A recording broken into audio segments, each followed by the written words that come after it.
묵상기도 하시므로 수요 예배를 하나님께 드리겠습니다.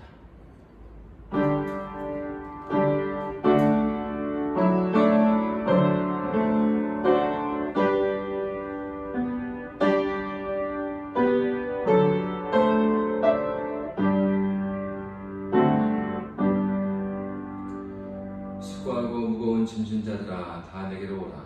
내가 너희를 쉬게 하리라. 아멘. 찬송가 213장입니다. 찬송가 213장입니다.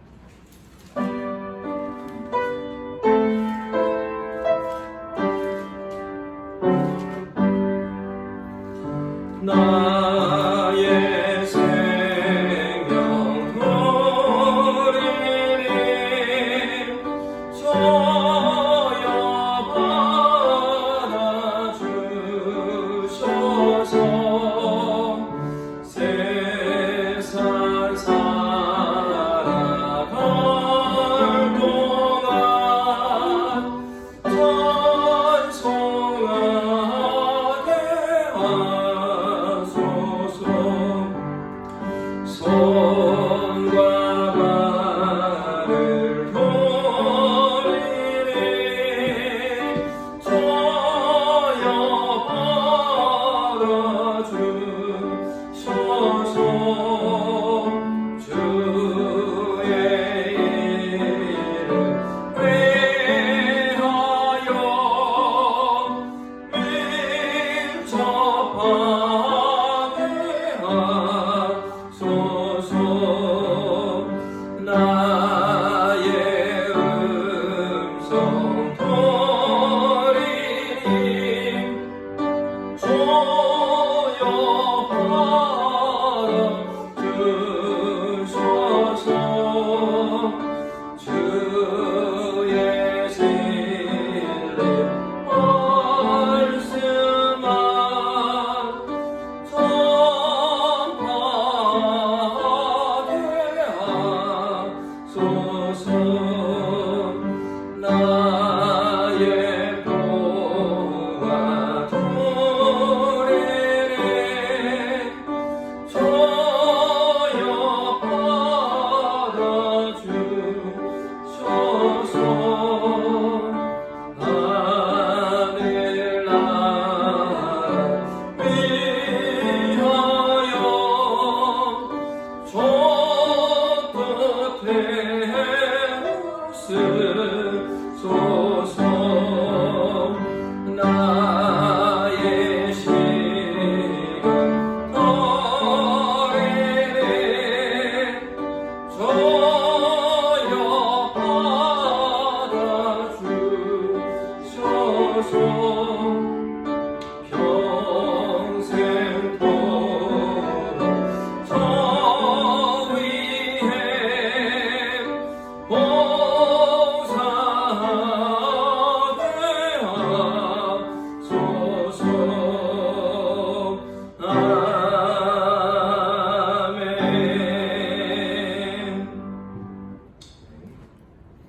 이 말씀은 마가복음 1장 40절에서 45절입니다. 마가복음 1장 40절에서 45절. 제가 가지고 있는 성경은 신약성경 55쪽입니다.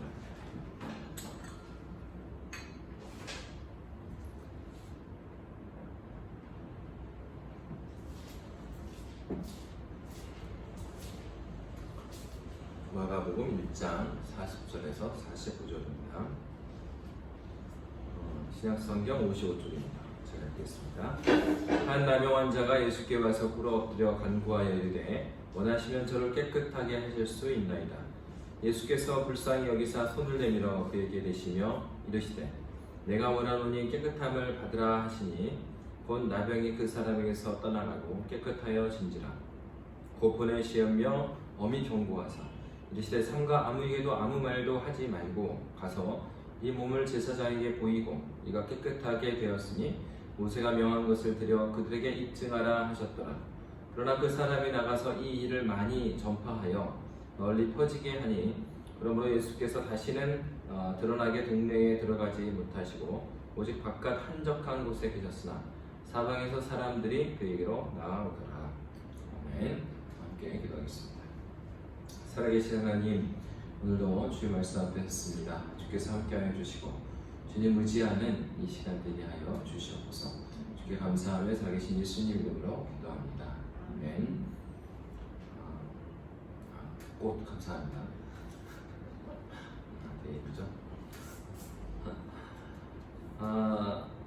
지금 마가복음을 보고 있는데 그 사순절 기간 동안에 다 볼 수는 없습니다. 그래서 그 띄엄띄엄해서 이제 보려고 하고 있고요. 그래서 오늘은 마가복음 이제 1장 마지막에 있는 말씀을 이제 보려고 합니다. 오늘 마가복음 1장 40절에서 45절의 말씀 보면은 한 나병 환자가 나옵니다. 그러니까 우리에게 익숙해져 있는 것은 우리가 개역 한글 성경에 익숙해져 있다 보니까 이제 문둥병자, 그러니까 문둥병, 나병, 오늘날에는 이제 한센병이라고 하는 거 같은 종류의 병을 의미합니다. 근데 이제 그 성경에서 그 한센병은 굉장히 어려운 병이었어요. 그래서 구약 성경에서도 레위기의 말씀을 보면 레위기 13절에서 46절에는 이런 말씀이 있습니다. 나병 환자는 옷을 찢고 머리를 풀며 윈 입술을 가리고 외치기를 부정하다 할 것이요 병 있는 날 동안은 늘 부정할 것이라. 그가 부정한즉 혼자 살되 진영 밖에서 살지니라.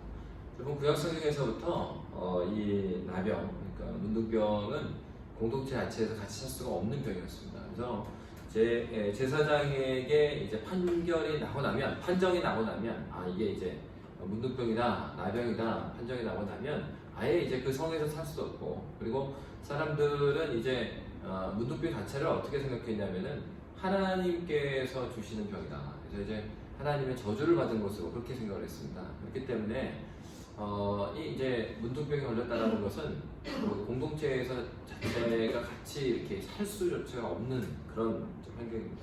그리고 그 병 자체도 굉장히 무서운 병이죠. 그래서 살이 이제 썩어져 내려가는 거니까 녹아 내려간다 이렇게 표현을 하지만은 어쨌건 코의 형체나 귀의 형체가 없어지는 그러한 병이니까 겉으로 봐도 사실 좀 어렵고요, 힘들고, 본인들도 어떻겠습니까? 본인도 본인 거울을 볼 때 자신이 알고 있는 얼굴이 되어지지 않으니까 얼마나 이제 어렵겠어요. 그러니까 이 병 자체도 굉장히 무서운 병인데 이런 관계적인 문제도 굉장히 이제 2차적인 그런 어려움들을 가져오는 병이었죠. 그러니까 그런 배경 하에서 오늘 본문을 읽어야 되는 거죠. 오늘 본문에 보니까 그런 병을 걸렸어요. 그죠? 그래서 유대인의 정결법에서도 이들과 함께 하지 못하도록 했습니다. 이제 그거는 구약 성경에 보면은 어떤 보건적인 이유 때문에 하나님께 그렇게 하셨다라는 의견도 있고 그렇습니다. 어차피 중요한 것은 함께 할 수 없다. 그 병 자체가 굉장히 무서운 병이다라는 거죠. 그런데 오늘 본문에 보니까 40절에 우리가 이제 마가복음 읽으면서 휙휙 지나갈 수도 있습니다. 그런데 한 나병 환자가 예수께 와서 꿇어 엎드려 간구했다고 하고 있거든요. 그러니까 이것은 사실은 구약 율법에 의하면은 이게 이 한 나병 환자는 굉장히 지금 용기 있는 일을 하고 있는 거예요. 그리고 또 한편으로는요, 굉장히 위험한 행동을 하고 있는 거예요. 왜 위험하겠어요?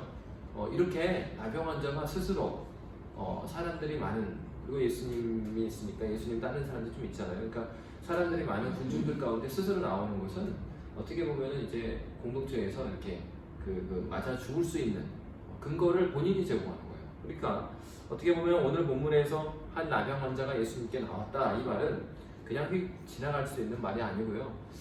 자신에게는 굉장히 용기 있는 행동이었고, 또 이것은 어떻게 보면 자기의 목숨을 걸고 나온 겁니다. 그러니까 자기의 목숨을 걸고 나왔고, 자기에게는 소망이 아무것도 없는 거예요. 그러니까 예수님 외에는 이런 일을 할 수 없다라는 믿음이 있었기 때문에 그는 예수님께 나왔습니다. 그러면서 그가 어떻게 예수님께 간구하고 있냐면, 원하시면 저를 깨끗하게 하실 수 있나이다 라고 말하고 있습니다. 그러니까 하나는 이 나병 환자에게 예수님께서 자신의 병을 낫게 하실 능력이 있다고 믿는 그 믿음이 있었죠.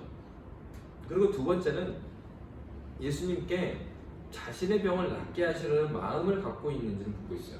이 질문대로 보면. 사실은 이 질문 자체는 원하시면 저를 깨끗하게 하실 수 있는다. 그러니까 여러분 좀 이상하지 않아요? 저도 어렸을 때 이 본문을 읽으면 좀 이상했어요. 왜냐하면 낫게 해주세요 이러면 되는데, 원하시면 저를 깨끗하게 하실 수 있나이다. 여러분, 이 말 자체가 보여주고 있는 것은 나병 환자가 가지고 있는 그런 마음의 현재 상태를 보여주는 거죠. 근데 이것은 한 나병 환자로 되어 있지만 사실 당시에 대부분의 나병 환자가 생각하고 있는 어떤 심리적인 자신의 위치를 말해요. 그러니까는 자기들에게 소망은 예수밖에 없다 그래서 예수께 나왔으면은 병을 낫게 해주십시오 그렇게 해야 되는데 원하시면 저를 깨끗하게 하실 수 있나이다. 주체가 누구입니까?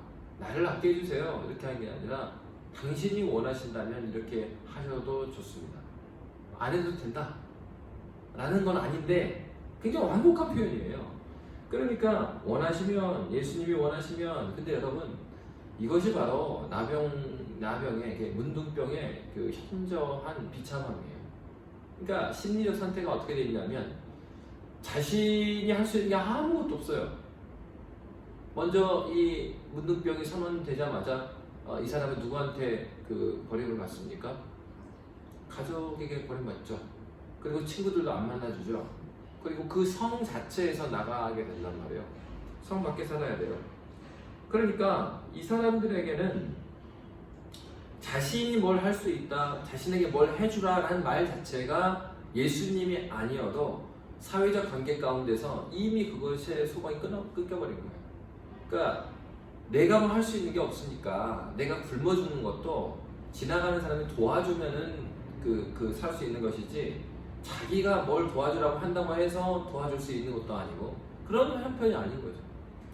그러니까 인생에 있어서 모든 어떤 주체성이나 이런 것들을 다 상실해버립니다. 내가 의지할 데가 없고요. 도와달라는 말조차도 할 수 없는 그런 심리적인 상태예요. 여러분, 이 본문은 우리에게 무엇을 가르치자냐면 인간의 근원적인 문제가 뭐냐라는 것입니다. 굉장히 역설적이게도 이 한 나병 환자는 그 문둥병 때문에 자신에게 어떠한 주체적인 질문을 던진 게 아니라 예수님의 의사를 물었던 거예요. 그래서 사실 복음이라는 것은 바로 그런 거죠. 복음은 우리가 주체가 되어서 무엇인가를 해내는 것이 복음이 아니라 우리가 주체적으로 할 수 있는 것이 아무것도 없습니다라고 고백할 때 복음의 소망을 볼 수 있는 거죠. 이 사람에게는 뭐 그게 신앙에서 출발한 건 아니죠. 자기의 육체적인 질병에서 출발한 겁니다. 그런데 문제는 육체적인 질병에서 출발했어요. 그러니까 나의 외부적인 그리고 나의 이 세상에서 일로 시작이 된 거예요. 그런데 그 일이 자신의 영혼에 영향을 미치고 그리고 자신의 정신적인 상황에 영향을 미치는 거죠. 그러면서 그가 발견했던 건 뭐냐면 내가 할 수 있는 것은 아무것도 없다라는 것이에요. 신앙을 갖는다라는 것은 바로 이런 것이거든요. 신앙은 죽을 때까지 나는 나로서 할 수 없고 주님의 은혜가 아니면 아무것도 할 수 없습니다를 나를 배워가는 과정. 죽을 때까지 끝까지 내가 살려고 하면 끝까지 고생해요. 하나님의 백성이면 더욱 그렇죠. 끝까지 자신에게 세워져 있는 그 가치관과 세계관을 깨트려가는 과정이 그리스도의 삶이에요. 그렇기 때문에 그리스도의 삶에는 고통이 없다. 그것은 내 뜻대로 살기를 원하는 그리스도인들에게 고통이 없는 것이고, 그리고 예수 그리스도를 만났다고 하면 그런 고통이 없을 수가 없죠. 그러니까 아주 편하게 살려고 하면 진짜 교회의 문턱을 밟으면 안 됩니다. 애초부터 편하게 살아야 돼요. 그리스도 예수의 사랑을 경험한 순간 그는 하나님 나라의 영광을 경험했기 때문에 그 하나님 나라의 그 완전함을 추구하는 삶을 살아가지 않을 수가 없는 거예요. 그렇잖아요? 여러분?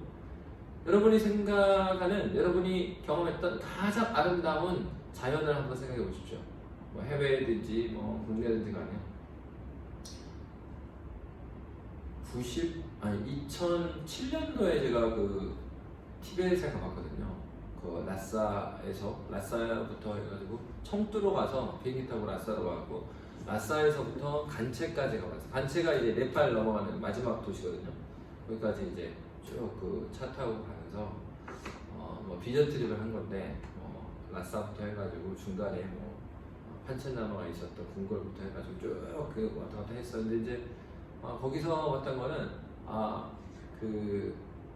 제가 그 전에 뉴질랜드 갔을 때는 어떤 생각이 들냐면 그 인간이 이렇게 아름답게 자연을 가꿀 수 있구나. 그러니까 어떤 제도와 법에 의해서 가꾸어진 정원의 아름다움. 그러니까 문을 열면 다 그림이에요. 사진 찍으면 너무 아름답고 잔디가 없는 곳이 없고, 그리고 우리나라도 그렇고 홍콩도 그렇고 너무 아름다운 데는 돈 내고 들어가잖아요. 근데 돈을 안 내도 너무 아름답고, 근데 제가 TV에서 가서 봤던 건 뭐냐면은 이 인간의 손이 묻지 않은 자연의 아름다움. 그러니까 세련되고 그렇진 않아요. 근데 자연 그대로가 너무 아름다워.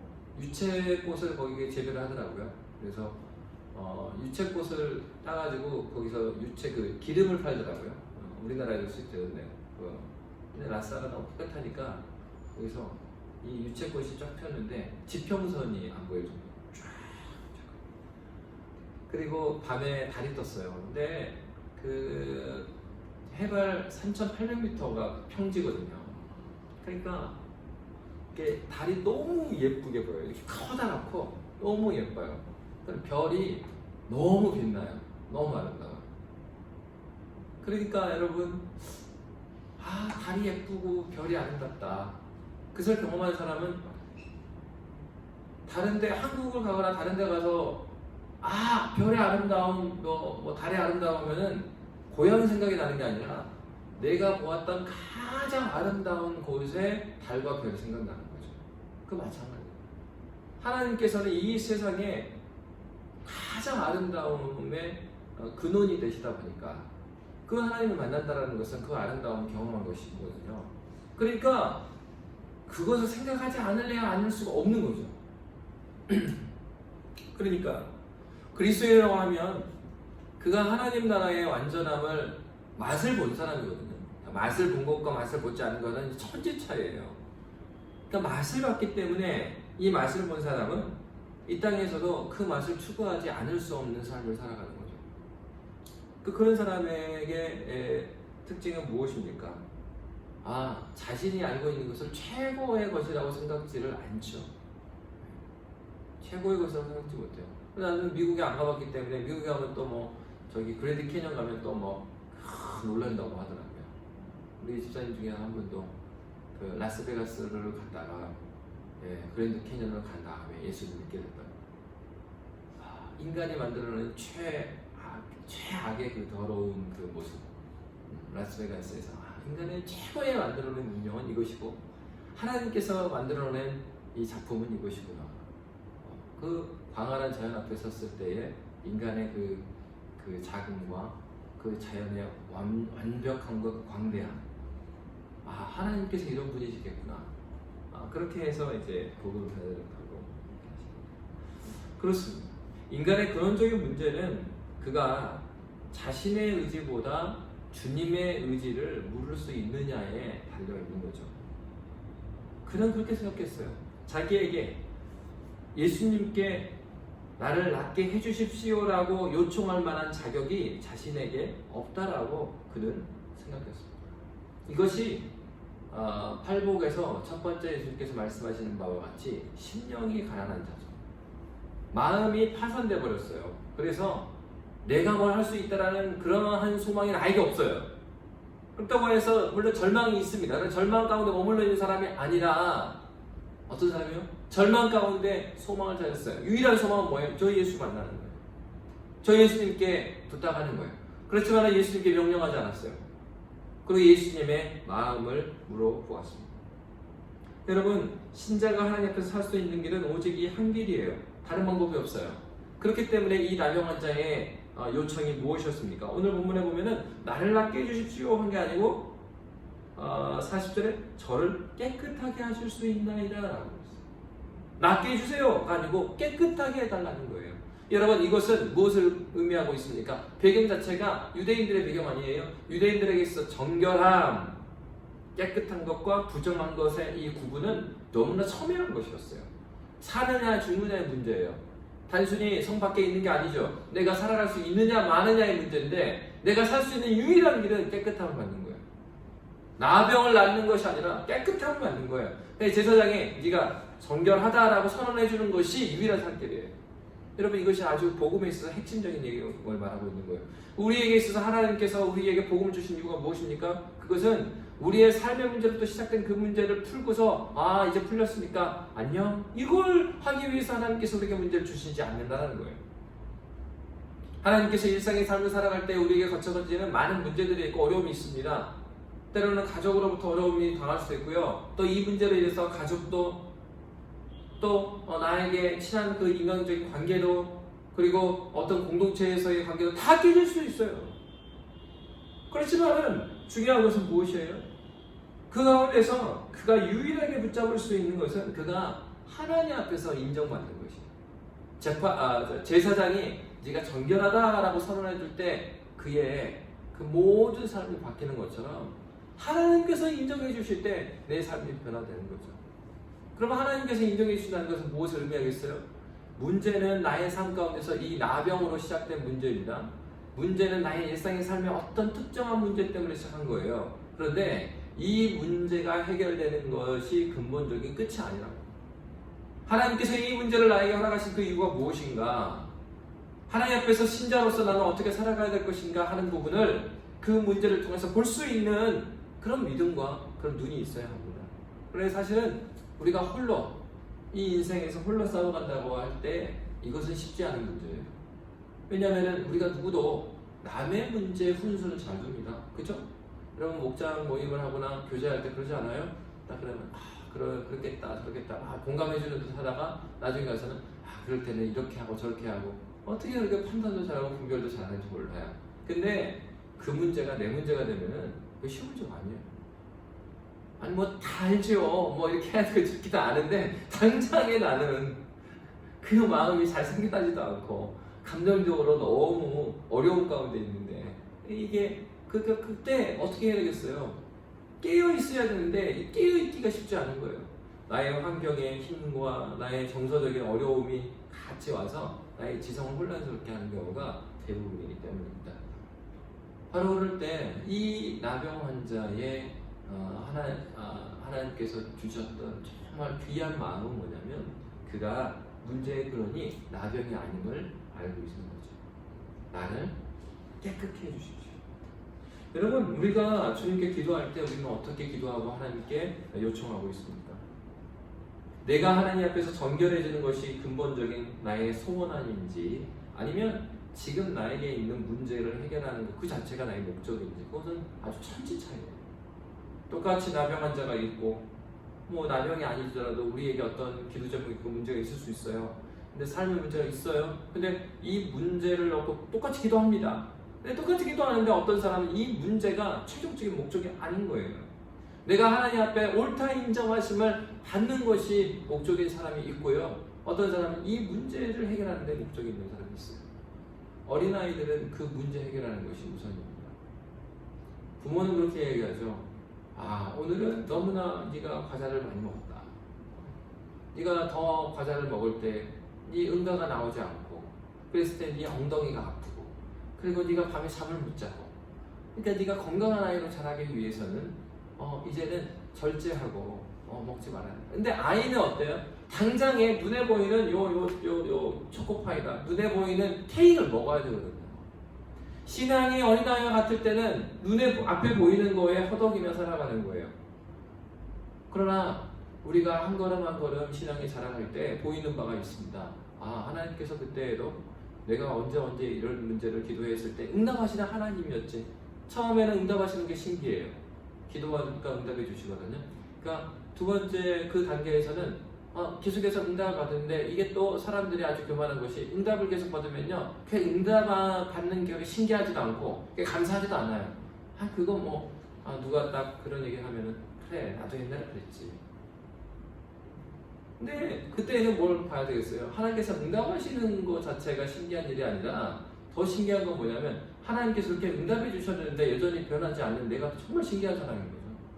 하나님께서는 그거 하나 앞에 있는 문제 해결하지 못해서 그 문제를 나에게 주신 게 아닌데 내가 하나님 앞에서 어떤 사람으로 변화되고 내가 누구를 닮아야 될 것인가를 위해서 그 일을 주시는데 그 사람은 계속해서 그 언저리에 맴돌고 있는 거예요. 수십 년 동안 신앙생활 오래 함에도 불구하고 결국 신앙이라는 것은요 해석의 문제입니다. 해석의 문제예요. 동일한 어려움이 와도 어떤 사람은요, 그 문제를 하나님 중심적으로 해석하는 사람이 있어요. 여러분, 해석의 문제라는 건 결국 신앙생활에 있어서 우리가 이 지성을 빼버리고 신앙생활을 할 수 없다는 얘기예요.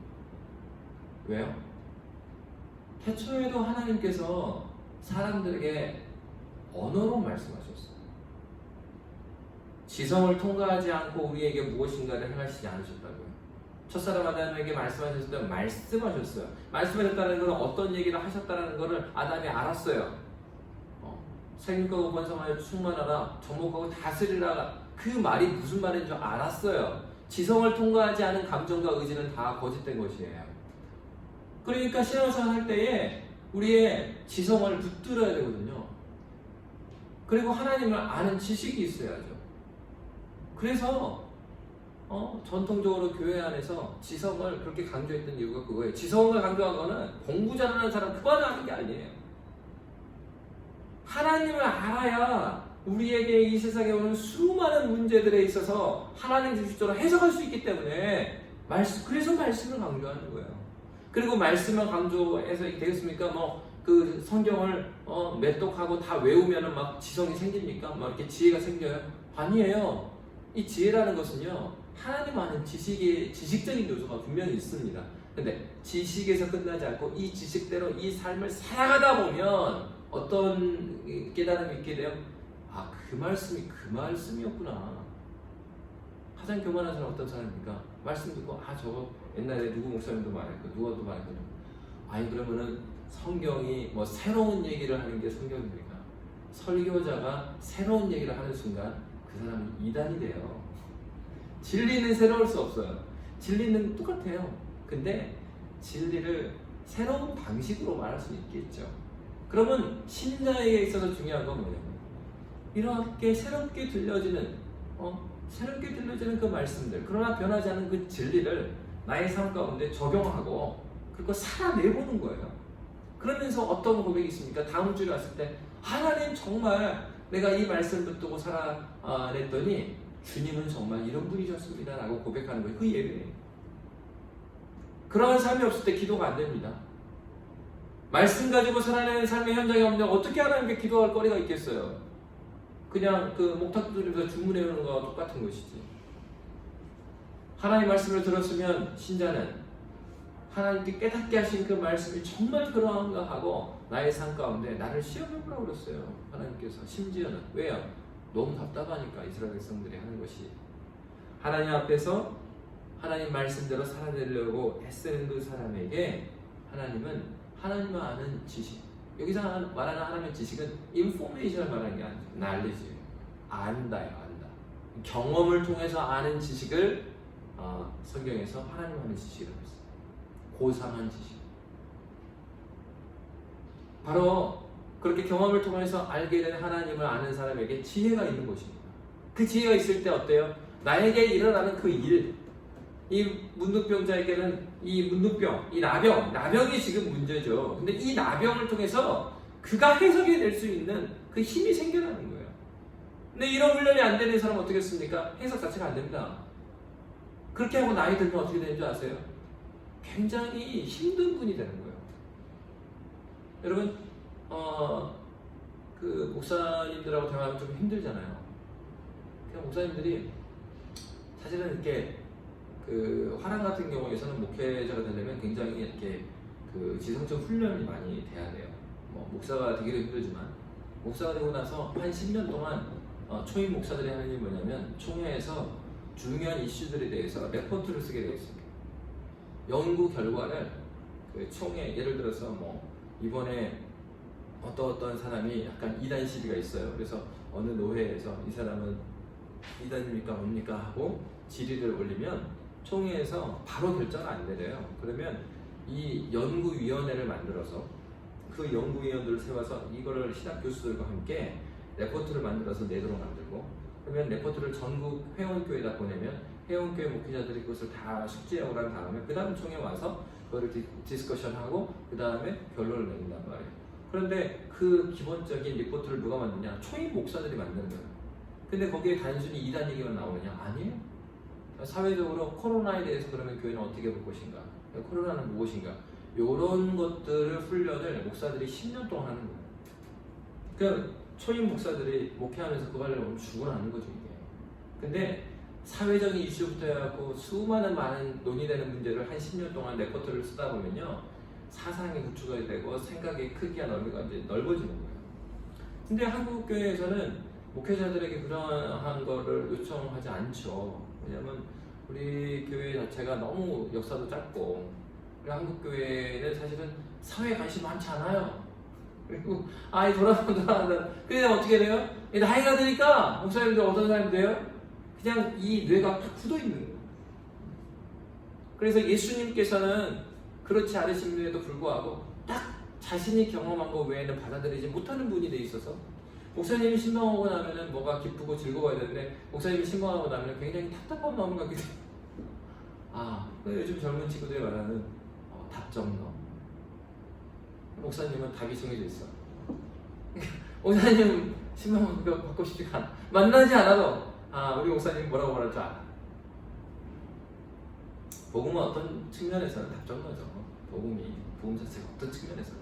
그러나 이렇게 우리가 지성적인 훈련을 하지 않으면 우리가 나이가 들어서 그런 사람이 될 수밖에 없어요. 여러분 나이가 들으면 뇌 자체의 기능이 떨어지기 때문에 누구라도 말을 조리 있게 못합니다. 그래서요 횡설수설해요. 여러분 어머니들하고 이야기하면은 막 그러잖아요. 도대체 어머니가 지금 어디부터 어디까지 말하는지 그 정체를 알 수 없는 말씀을 이 얘기와 이 얘기와 이 얘기를 섞어서 말씀하시니까 도대체 무슨 말인지 모르겠네요. 그냥 어머니하고 통화하고 나면은 어머니하고 가까이 사시는 작은 형한테 전화해갖고 통역을 부탁하죠. 집에 무슨 일이 있냐?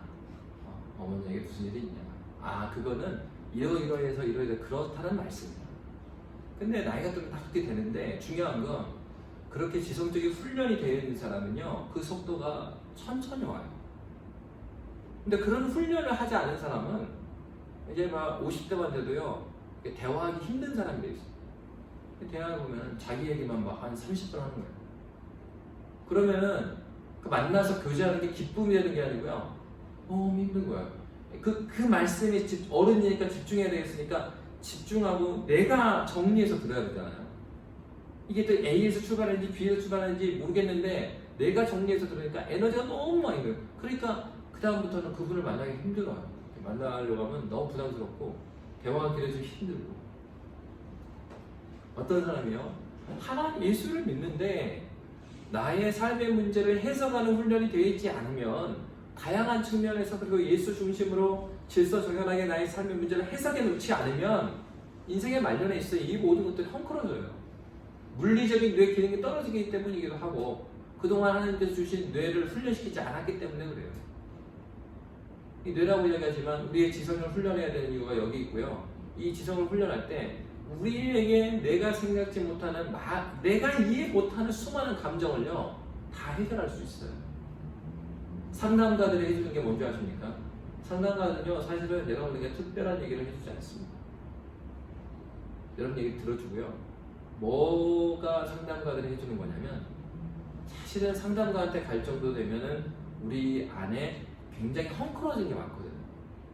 그냥 카테고리 정리를 몇 마디 단어를 통해서 이제 상담가들 주로 이런 얘기예요.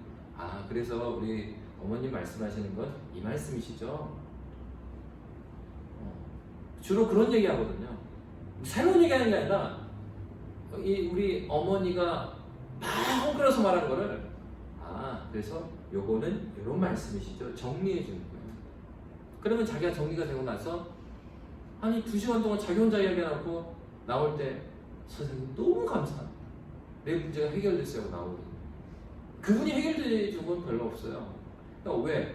평상시에 신앙생활에 나가면서 자기의 삶에 일어나는 일들을 하나님의 질서 가운데서 정리하는 훈련이 안 돼 있으니까 그리스도인임에도 불구하고 막 쌓여 있는 거예요. 지성 가운데서. 그러니까 이 정리되지 않은 지성이 만들어내는 나도 알지 못하는 분노들이 막 정서적으로 있는 거예요. 그러니까 언제 이제 나중에 이게 통제할 수 없이 그전에는 내가 통제할 수 있는 나이는 이게 가능한데 언제요? 남성이나 여성이나 갱년기가 되면요 이게 통제가 안 되거든 잘. 그럼 막 그동안에는 내가 내 의지로 이렇게 막아놨던 것들이 막 제어가 풀리면서 막 쏟아내는 거예요 이게. 그러니까 갱년기를 지나면서 이 남편들은 굉장히 힘들어하고 또 자녀들도 굉장히 무서워하고 엄마들을 두려워하는 눈치 보고 막 이렇게. 왜? 내 안에 일어나는 일들을 이렇게 하나님 안에서 하나님 아는 지식 가운데 질서를 잡아서 정리하는 훈련이 되지 않으면 이게 해석이 안 되는 거예요. 거기에서 나오는 수많은 내 안에서의 영혼의 깨어짐과 그리고 정서적인 어지러움 그리고 의지의 혼란 그런 것들을 내가 경험하게 되는 거죠. 여러분 복음은요 단순하게 예수 믿고 천국 가는 열차를 타는 것이 아니에요. 예수를 믿었다라는 것은 바로 이렇게 죄와 사망에 의해서 헝클어져 버린 수많은 이야기들을 그리스도 예수의 성령과 은혜로 말미암아서 하나하나를 질서정연하게 책장을 하나씩 정리해가는 작업이에요. 그러나 죄의 이 크기와 죄의 비참함은 너무 심해서 이것이 죽을 때까지 우리 가운데 일어나는 성화의 과정 가운데서 우리가 수행하는 작업이에요. 여러분 오늘 이 나병 환자는 그렇기 때문에 예수님께 물었던 것이에요. 나를 깨끗게 해주십시오. 나병 자체가 문제지만은 이 나병이 깨끗해야 되는 것, 내가 정결케 되는 것이 나에게는 진정한 소원입니다. 여러분에게 있어서는 소원이 무엇입니까? 예수님께서는 그러한 소원을 말하는 그에게 칭찬하시죠. 내가 원하노니 깨끗함을 받아라. 예수님께서도 딴 얘기 안 하셨어요. 그가 핵심을 정확히 찔렀기 때문에 깨끗함을 받아라. 여러분 기도할 때에도 마찬가지입니다. 하나님께요. 이 시점에서 하나님께서 나에게 어려움을 주실 때 그 어려움의 근원이 무엇인가, 하나님께서 나에게 바라신 것이 무엇인가를 정확히 캐치하고 그것에 대해서 하나님께 기도하면요, 하나님께서 정확하게 그렇게 응답해 주셔요. 근데 자다가 남의 다리 계속 긁으니까 하나님한테 응답을 자기가 못 받았다고 하는 거예요. 하나님은 동일하게 지금 말씀하시는데 자기는 계속 응답을 못 받아요. 왜요? 왜 남의 다리를 긁어요? 자기 다리를 긁어야지. 정확하게 하나님이 이 사건에서, 이 지점에서 하나님께 원하시는 바가 무엇인지를 정확히 캐치해서 그것으로 하나님께 기도하고 하나님께 나아갈 때 하나님께서는 그에게 내가 원하노니 깨끗함을 받아라. 그의 수준에 맞춰서 예수님께서 대답해 주셨어요. 육체적으로도 정신적으로도 치료가 필요한 나병 환자였습니다. 예수님은 이 문제를 아셨죠. 그렇지만 그에게 이렇게 말하지 않았어요. 내가 보니 너는 육체에도 문제가 있지만 네 정신이 더 큰 문제가 있구나, 이렇게 말하지 않았어요. 그저 그가 원하는 대로 내가 원하노니 깨끗함을 받아라. 하나님께 기도하십시오. 그리고 하나님께 여러분의 말로 여러분의 신앙 수준에서 여러분의 자리에서 해석한 그대로 하나님께 아뢰십시오. 그러면 하나님께서 우리에게 눈을 맞춰주시면서 주께서는 우리에게 응답해 주셔요. 그리고 나서 좀 이해가 되지 않는 말은 예수님께서 치료해 주시고 나서요, 43절에 엄히 경고하고요, 삼가 아무에게 아무 말도 하지 말고 가서 네 몸을 제사장에게 보이고 네가 깨끗하게 되었으니 모세가 명한 것을 들여 그들에게 입증하라. 삼가 아무에게도 말하지 말라고 그랬어요. 우리 생각할 때 아니 예수님께서 치료하셨으니까 막 외치고 그렇게 다니면 되는 거 아닙니까? 라고 생각할지 모르는데 예수님께서는 막으셨습니다. 왜 그랬을까요? 그래 예수님께서 이 땅에 오신 분명한 그의 사명이 있었기 때문이에요. 여러분 38절 한번 함께 볼게요. 마가가 예수님이 이 땅에 오신 이유에 대해서 아주 구체적으로 기록했던 것은 이 본문 안에서 보면 1장 38절에 보면 이르시되 우리가 다른 가까운 마을들로 가자. 거기서도 전도하리니 내가 이를 위하여 왔노라 하시고, 예수님께서 이 땅에 오신 것은 전도하기 위함이었어요. 그렇기 때문에 예수님께서는요 다른 데 많은 신경을 쓰시길 원치 않으셨어요. 그런데 물론 이제 나중에 이 친구가 안 듣죠. 소문 내죠. 그래서 근데 소문을 내지 말라고 하는 이유가 무엇일까요? 많은 사람들은요 자신의 필요 때문에 예수를 믿어요. 그러니까 예수님께서 오신 이유는 그가 곧 하나님이심을 증거하고 구원의 유일한 통로가 되심을 그들에게 증거하시기 위해서 이 땅에 오셨는데, 그러니까 이 말씀, 이 사실, 이 진리를 깨달으려면 예수님께서 말씀하시는 바, 예수님의 말씀들을 잘 들어야 되잖아요. 그런데 이 기적, 이 친구가 야, 내가 나병을 예수께서 나를 낫게 하셨어 라고 증거하기 시작하면 사람들의 관심은 어디에 있을까요? 이 기적에 있는 거죠. 그러니까 사람들의 필요를 채우는 지인으로 이 땅에 오신 게 아니잖아요. 지인으로 오신 게 아니에요. 그런데 사람들 예수님을 어떻게 여기게 됩니까? 예수님은 무슨 그 요술 엉망이처럼 그렇게 여겨지는 일. 그러니까 이렇게 소문을 내는 것 자체가 복음의 복음이 될까요? 안 되는 거예요. 예수님께서 부르신 그 목적대로 이 인생을 살기에 전혀 도움이 되지 않기 때문에 삼가라, 아무에게도 말하지 말라라고 말씀하셨습니다. 결국은 소문을 내니 어떻게 됐어요? 45절에다 보니까 예수님께서 동네에 들어가지 못하시고 바깥 한적한 곳에 계시게 됐다라고 말하고 있습니다. 여러분, 바로 그런 것이죠. 예수님의 인생은 어떠한 삶이었습니까? 예수님의 인생은요, 하나님께서 보냄 받은 바대로 그 부르신 바에 충실한 삶을 사셨던 거죠. 사실은 이 땅에서 부르신 대로, 하나님께서 부르신 소명대로 산다는 거 쉬운 얘기가 아니에요. 특히나 이 홍콩 땅에 살아가면 더욱 그렇겠죠. 그렇지 않겠어요? 그러니까 홍콩 땅에서 이번에도 개하고 그러니까 학부모들 말이 많이 있어요. 우리 교회 하는 게 아니라 홍콩에 있는. 그래서 그 어느 학교는 수업을 온라인으로 너무 그렇게 하고 너무 아깝다. 학비가. 그러나 그만둘 수도 없고 애들을 다시 또 들으려면 또 경쟁이 치열해서 못 들어가는. 수업을 거의 하지 않는데도 어떤 인터넷에서는 유치원부터 해갖고 하루에 30분 1시간 반 하는데 한 달에 10,000불씩 내고 10,000원씩 내니까 얼마나 아깝겠어.